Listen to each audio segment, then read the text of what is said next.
Avez-vous déjà vraiment vérifié ce qui est écrit sur votre barre protéinée préférée ou sur le paquet de biscuits que vous achetez chaque semaine chez Carrefour, Leclerc ou Intermarché?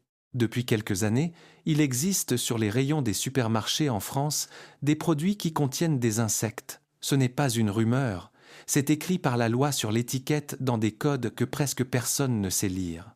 Aujourd'hui, je vous montre les noms exacts à chercher, plus deux autres ingrédients à base d'insectes que vous mangez probablement depuis des années, bien avant que le grillon ne devienne légal.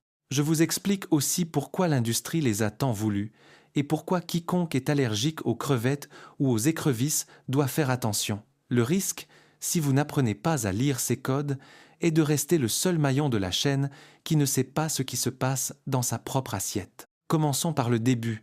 Depuis quand cela s'est produit et pourquoi? Comment en sommes-nous arrivés là? En 2015, l'Union européenne a mis à jour la loi concernant les novel foods, les nouveaux aliments. C'est la même loi qui réglemente tout ingrédient non consommé de manière répandue en Europe avant le 15 mai 1997. À partir de ce moment-là, les insectes sont officiellement entrés dans cette catégorie aux côtés d'autres produits comme l'huile de krill. À partir de ce moment, chaque espèce d'insecte proposée comme aliment doit passer un examen de l'EFSA, l'Autorité européenne de sécurité des aliments basée à Parme. Ce n'est pas un feu vert automatique. Le premier insecte évalué a été le Tenebrio molitor, le ver de farine jaune, examiné en 2021. Puis est arrivé le criquet pèlerin autorisé en décembre 2021. Le 3 mars 2022, c'est le tour du grillon domestique Hacheta domesticus. Le 5 janvier 2023 est arrivé le quatrième et pour l'instant dernier insecte autorisé, Alphitobius diaperinus, le petit ténébrion mat. En France, le gouvernement a dû s'adapter. Les autorisations européennes sont valables pour tous les États membres, sans exception, car le règlement est communautaire et ne laisse aucune marge de choix aux pays individuels. En France, les autorités ont édicté des réglementations spécifiques et des arrêtés ministériels qui établissent comment ces ingrédients doivent être écrits sur l'étiquette sur le marché français. Répondant à l'opinion publique, les autorités ont déclaré que ces aliments ne mettent pas en danger l'alimentation traditionnelle en soulignant que la pleine information des consommateurs est garantie par l'étiquette. Donc aujourd'hui, en 2026, il existe 4 insectes qu'une entreprise peut utiliser légalement dans un produit alimentaire vendu en France. Le grillon domestique, le ver de farine, le criquet pèlerin et le petit ténébrion mat peuvent être congelés, séchés ou réduits en poudre. Et ce n'est même pas une nouveauté uniquement française. La Suisse, qui ne fait pas partie de l'Union européenne, avait déjà autorisé 3 de ces insectes dès mai 2017, 5 ans avant nous. C'est le premier fragment de l'histoire, les données, les règles, le cadre légal. Mais il y a une question que personne ne s'est encore posée, et c'est la plus importante de toutes. Pourquoi? Pourquoi toute une industrie alimentaire européenne a-t-elle investi des années de recherche et des millions d'euros pour en arriver à mettre de la poudre de grillon à l'intérieur d'une barre protéinée? La raison économique expliquée avec des chiffres. C'est ici que vient la partie que peu connaissent vraiment, et c'est simplement une question d'efficacité. Selon les données collectées par la FAO, pour produire 1 kg de gain de poids corporel, un bovin a besoin d'environ 25 kg de nourriture. Un grillon, pour le même résultat, nécessite environ 2, non pas 2 fois moins, non pas la moitié en moins, mais jusqu'à 12 fois moins de nourriture pour la même quantité de protéines produites. La consommation d'eau raconte la même histoire. Pour produire 1 kg de viande de bœuf, il faut en moyenne 43 000 litres d'eau en tenant compte de toute la chaîne d'approvisionnement en aliments pour animaux. Pour la même quantité de protéines d'insectes, la quantité diminue drastiquement, dans certains cas jusqu'à 200 fois moins, selon les estimations les plus optimistes des élevages du secteur. Et puis, il y a la terre. Pour produire 1 kg de viande de bœuf, il faut environ 200 carrés-mètres de surface. Pour la même quantité de protéines d'insectes, 15 carrés-mètres suffisent. Il y a aussi un autre chiffre qui explique tout, la partie comestible. D'un bovin, on peut manger environ 40% du corps. Le reste, ce sont des os, de la peau, du cartilage. D'un grillon, on peut utiliser jusqu'à 80%, presque le double, sans déchets. Mettez ensemble ces trois facteurs, la nourriture, l'eau et la terre, et vous comprenez pourquoi, pour une entreprise alimentaire, la poudre d'insectes est un ingrédient extrêmement pratique à produire à grande échelle, bien plus que la viande et dans certains cas encore moins cher que les ingrédients végétaux comme le soja. Cela ne signifie pas que n'importe quel produit contenant des insectes coûte moins cher au consommateur final. Le prix en rayon dépend de nombreux autres facteurs, de la marque à la distribution, mais le coût de production de la matière première est pour l'industrie beaucoup plus bas par rapport aux alternatives traditionnelles. Il existe un autre chiffre qui aide à comprendre l'échelle du phénomène, le taux de conversion de la nourriture en protéines. Un grillon transforme sa propre nourriture en masse corporelle comestible de manière plus de 2 fois plus efficace qu'un poulet, 5 fois plus efficace qu'un porc et environ 12 fois plus efficace qu'un bovin. En pratique, à égalité de protéines finales obtenues, une ferme d'insectes consomme une fraction minime des ressources demandées par une ferme traditionnelle et cela se traduit directement par un coût de production plus bas pour celui qui achète la matière première en gros. Voilà pourquoi, au cours des 5 dernières années, des dizaines d'entreprises européennes spécialisées dans l'élevage de grillons et de larves à l'échelle industrielle sont apparues et pourquoi 8 autres demandes d'autorisation pour de nouvelles espèces d'insectes sont actuellement en phase d'évaluation par l'EFSA, parmi lesquelles la mouche soldat noire Hermetia illucens.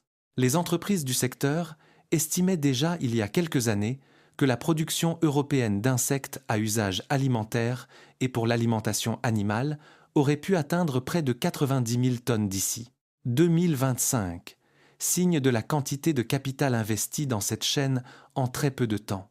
Maintenant que vous savez pourquoi l'industrie a tout intérêt à utiliser ces ingrédients, revenons au point pratique. Comment les reconnaître quand vous les avez sous les yeux sur l'emballage? Au supermarché? Avant d'aller plus loin, je voulais vous dire que j'ai rassemblé tout ce que vous devez savoir dans un seul guide pratique, le Code des achats.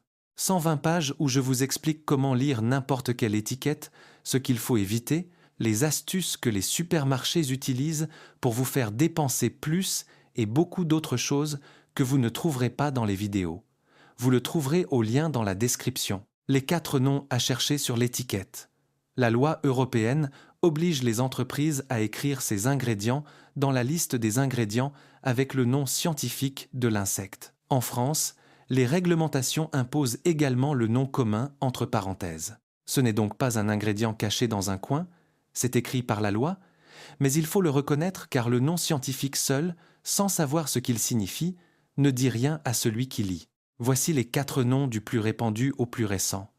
Le premier est la poudre partiellement dégraissée d'Acheta domesticus, entre parenthèses, grillon domestique. C'est l'ingrédient le plus utilisé dans le secteur, le premier à avoir atteint une diffusion concrète sur le marché unique européen depuis le 24 janvier 2023. Vous le trouvez surtout dans les barres protéinées, les snacks de sport et certains types de pain et crackers enrichis en protéines. Les réglementations précisent également que la consommation n'est pas recommandée aux mineurs de moins de 18 ans. Le deuxième est Tenebrio molitor, le ver de farine jaune, un petit coléoptère. C'était le premier insecte évalué dans l'absolu par l'EFSA et on le trouve surtout dans des produits de boulangerie enrichis en protéines, où la poudre est mélangée à la pâte aux côtés de la farine traditionnelle. Le troisième est Locusta migratoria, le criquet pèlerin que nous connaissons tous, vendu en version congelée, séché ou en poudre. Il est moins répandu que les 2 premiers dans les produits industriels de grande consommation, mais il est autorisé depuis longtemps et apparaît dans certaines gammes de snacks protéinés. Le quatrième, le plus récent, est Alphitobius diaperinus, le petit ténébrion mat autorisé depuis janvier 2023. C'est le nom scientifique le plus difficile à reconnaître pour un consommateur, tout simplement parce qu'il est entré sur le marché depuis moins de temps et peu de gens l'ont entendu nommer jusqu'à présent. Ces 4 noms sont la carte complète. Si vous les voyez dans une liste d'ingrédients, vous savez maintenant exactement ce qu'ils signifient. Mais c'est ici qu'intervient un point que peu prennent vraiment en considération et qui est plus important que le simple facteur surprise. Le risque concret qui concerne ceux qui souffrent d'allergies. Le risque d'allergie. Bien expliqué.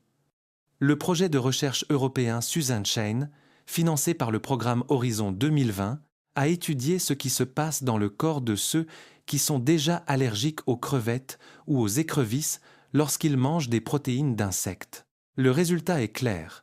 Quiconque a une allergie aux crustacés peut également réagir à la farine de grillons ou de larves.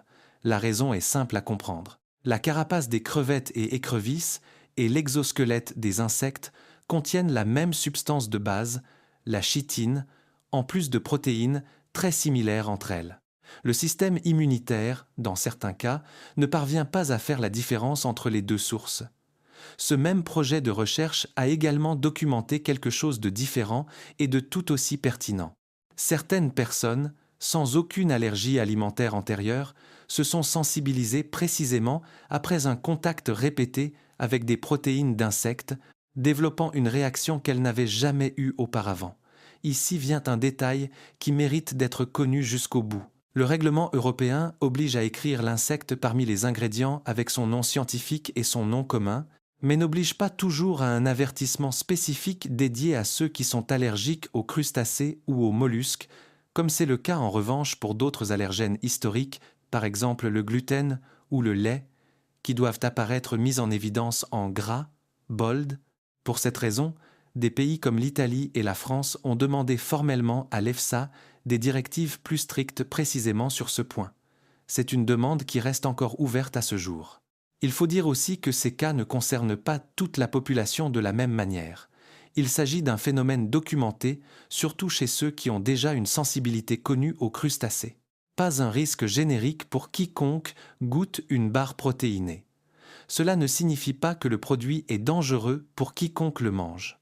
L'EFSA elle-même, dans ses évaluations officielles, n'a pas détecté d'autres problèmes de sécurité en dehors de la question de l'allergénicité et a conclu que la consommation est sûre au niveau d'utilisation proposé pour la population générale. Cela signifie une chose précise et délimitée. Si vous êtes allergique aux crevettes, aux écrevisses ou aux acariens de la poussière, il vaut mieux lire attentivement avant d'essayer un nouveau snack protéiné et, en cas de doute, demandez conseil à votre propre médecin ou allergologue. Pour ceux qui n'ont pas d'allergie connue, le risque décrit par les études reste faible. Jusqu'ici, nous avons parlé des 4 nouveaux insectes, ceux arrivés avec les dernières autorisations, mais la partie la plus surprenante de l'histoire reste à venir. 2 ingrédients à base d'insectes que l'industrie alimentaire utilise depuis plus d'un siècle, bien avant que le grillon ne devienne légal en tant qu'aliment. Les 2 ingrédients que vous mangez depuis toujours. Le premier s'appelle E120. Vous le trouvez dans le yaourt à la fraise, certaines charcuteries, des boissons et des friandises d'une couleur rouge intense. Sur l'étiquette, il peut apparaître comme E120, cochenille, carmin ou acide carminique. Ce sont des noms différents pour le même ingrédient. L'E120 est obtenu à partir de la cochenille, un petit insecte du genre Dactylopius qui vit sur les cactus, principalement au Pérou, qui représente aujourd'hui à lui seul entre 80 et 90% de l'offre mondiale. Seules les femelles adultes de l'insecte sont utilisées car elles contiennent la majeure partie du pigment, l'acide carminique, qu'elles sécrètent comme protection naturelle contre les prédateurs. Selon les estimations de la FAO, pour produire 1 kg de ce colorant, il faut entre 80 000 et 100 000 insectes. Dans l'aliment fini, la quantité utilisée est faible, généralement entre 100 et 250 mg par kilogramme de produit, selon la catégorie alimentaire. Mais la méthode de production reste celle-ci.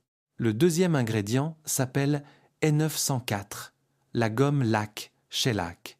Vous le trouvez comme agent d'enrobage sur les agrumes, les pommes, les bonbons en vrac et certains types de chocolat. Il est obtenu à partir de la résine sécrétée par Kerria lacca, un insecte qui vit sur les arbres en Inde, en Thaïlande et dans d'autres régions d'Asie du Sud-Est. La résine est grattée de l'écorce après la récolte, purifiée et transformée en paillettes de couleur jaune-brun, puis dissoute dans l'alcool pour être utilisée comme couche protectrice et brillante. Aucun des 2 ingrédients n'est une nouveauté récente.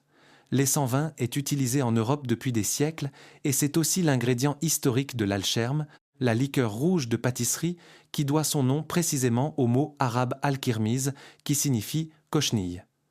L'E904 a une histoire similaire. C'est la même résine utilisée pendant des siècles pour vernir les meubles, les violons et les guitares, en plus de la production des premiers disques vinyles avant 1950, adaptés ensuite à l'usage alimentaire. Il faut le dire clairement car c'est la partie qui complète le tableau. Selon les évaluations disponibles, ces deux additifs ne s'avèrent pas toxiques aux doses utilisées dans les produits alimentaires. Et l'EFSA a réévalué à plusieurs reprises leur profil de sécurité sans soulever d'inquiétude particulière pour la santé publique. Le point n'est donc pas le danger, le point est que très peu de gens savent ce qui se cache vraiment derrière ces deux sigles, bien qu'ils soient écrits sur l'étiquette depuis des décennies dans des produits que nous avons tous achetés au moins une fois. Récapitulons la carte complète construite jusqu'ici. 4 nouveaux insectes autorisés entre 2021 et 2023, plus 2 ingrédients historiques que l'industrie utilise depuis beaucoup plus longtemps. 6 noms au total. Maintenant, la question pratique, celle qui compte vraiment au moment des achats, que faire de cette information quand vous êtes devant le rayon? Comment lire l'étiquette en pratique? Chez Carrefour, chez Leclerc, chez Intermarché et dans n'importe quel autre supermarché en France, s'appliquent exactement les mêmes règles, parce que la loi est nationale et européenne, non pas décidée par une seule chaîne ou un seul point de vente. Chaque produit qui contient l'un des 4 insectes autorisés doit le mentionner dans la liste des ingrédients avec son nom scientifique et en France aussi avec son nom commun entre parenthèses. Chaque produit avec de l'E120 ou de l'E904 doit mentionner le sigle ou le nom étendu de l'additif sans exception. Voici 3 étapes simples pour vous orienter la prochaine fois que vous faites vos courses. Première étape, si vous achetez des barres protéinées, des snacks de sport ou du pain enrichi en protéines, cherchez les mots Acheta domesticus, Tenebrio molitor, Locusta migratoria ou Alphitobius diaperinus dans la liste des ingrédients, généralement imprimés en petits caractères au dos de l'emballage. Ce sont les catégories de produits où l'on trouve aujourd'hui le plus souvent ces ingrédients, parce que c'est le segment de marché où la haute teneur en protéines est aussi le principal argument de vente. Deuxième étape, si vous êtes allergique aux crustacés, aux mollusques ou aux acariens de la poussière, évitez par précaution les produits contenant ces 4 ingrédients, même lorsque l'étiquette ne mentionne pas d'avertissement spécifique dédié, et parlez-en à votre médecin si vous avez des doutes avant d'essayer un nouveau produit. Troisième étape, si vous voulez exclure totalement l'E120 et l'E904 des friandises, fruits glacés, cherchez des produits bénéficiant d'une certification végane. Par définition, un produit certifié vegan ne peut pas contenir ces 2 ingrédients car tous 2 dérivent d'un animal, dans ce cas, un insecte, et les associations de certification végane vérifient précisément ce type de composants avant de délivrer le label. Il y a aussi un détail pratique que peu connaissent et qui mérite d'être ajouté. Les autorités en France ont imposé des normes strictes concernant non seulement l'indication sur l'étiquette, mais aussi un espace d'exposition séparé ou clairement signalisé pour ces produits sur les rayons du supermarché, précisément pour éviter qu'ils ne se retrouvent mélangés sans distinction parmi les autres aliments similaires. Si vous cherchez un produit à base d'insectes de manière consciente, ou si au contraire vous voulez les éviter avec certitude, cet espace dédié est un deuxième point de repère en plus de la liste des ingrédients. Il y a une 4e étape qui mérite d'être ajoutée, pensée pour ceux qui veulent contrôler plus en profondeur. Comparez toujours la liste des ingrédients entre 2 produits similaires de la même catégorie, par exemple 2 barres protéinées de marques différentes. Il n'est pas rare de trouver qu'une version contient de la poudre de grillon ou de larve, tandis que l'autre, à égalité de teneur en protéines déclarées, l'obtient en revanche à partir de sources plus traditionnelles comme le sérum de lait, le soja ou le pois. La différence ne se voit qu'en lisant l'étiquette avec attention, car sur l'emballage extérieur, sur la couleur du paquet ou sur le prix affiché en rayon, on ne remarque souvent aucune différence visible entre les deux produits. Vous ne devez pas devenir méfiant à chaque achat et vous ne devez même pas arrêter d'acheter ces produits si vous n'avez pas d'allergie et que l'idée ne vous dérange pas. Vous devez juste savoir ce que signifient 6 mots écrits sur une étiquette et, à ce moment-là, le choix informé n'appartient qu'à vous. Que pensent vraiment les consommateurs ? Il y a un dernier morceau de cette histoire qui renverse un peu les attentes et c'est le moment opportun de le raconter avant de conclure. Bien que 4 insectes soient légaux depuis des années et malgré les campagnes qui les présentent comme le futur durable de l'alimentation, les consommateurs ne les ont pas accueillis à bras ouverts. Les sondages d'opinion montrent qu'environ 78% des gens sont contre la consommation d'aliments contenant des insectes, ne serait-ce que sous forme de farine. D'autres études de marché ont abouti à des données similaires. Plus de 80% des personnes interrogées se déclarent peu ou pas du tout disposées à goûter des insectes. Les chiffres du marché confirment cette résistance. Selon les données statistiques, les importations d'insectes à usage alimentaire ont enregistré des baisses massives d'une année sur l'autre. Ce sont les associations de fermiers et de producteurs agricoles qui ont pushed le plus pour l'obligation d'un étiquetage clair qui nous permet aujourd'hui de reconnaître ces ingrédients. Elles ont demandé dès le début que la présence d'insectes soit signalée précisément pour le risque lié aux allergies, aux crustacés et aux acariens dont nous avons parlé plus tôt. La photographie réelle est donc celle-ci. La loi permet ces ingrédients depuis des années. L'industrie les a adoptés parce qu'ils coûtent moins cher à produire, mais le consommateur moyen continue de les tenir à distance dès qu'il parvient à les reconnaître. C'est un cas rare où l'information, lorsqu'elle arrive, change vraiment le comportement d'achat. Et c'est aussi la raison pour laquelle il vaut la peine aujourd'hui de savoir lire ces 6 noms sur l'étiquette, non pas pour avoir peur, mais pour choisir vraiment, en toute conscience, au lieu de l'apprendre par erreur des mois plus tard. Récapitulons le parcours fait ensemble aujourd'hui. De 2021 à 2023, l'Union européenne a autorisé 4 insectes comme aliments, le grillon domestique, le ver de farine, le criquet pèlerin et le petit ténébrion mat. En France, ils sont légaux avec l'obligation d'être indiqués sur l'étiquette avec leur nom scientifique et leur nom commun. La raison pour laquelle l'industrie les a adoptés si vite est surtout économique.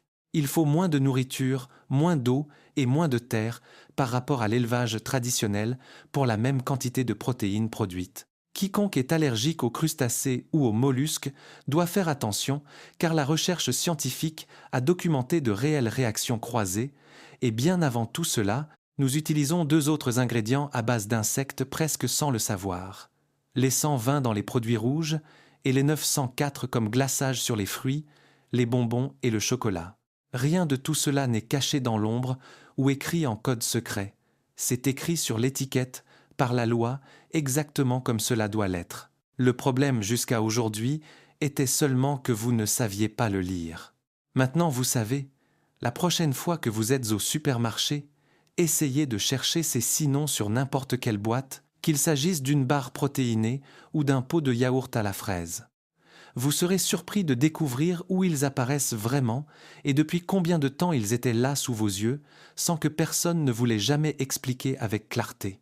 Vous n'avez pas besoin d'un laboratoire pour faire cette vérification, vous avez juste besoin de quelques secondes de plus devant le rayon. Et maintenant, vous avez tous les outils pour le faire vous-même chaque fois que vous le voulez, dans n'importe quel supermarché où vous faites vos courses.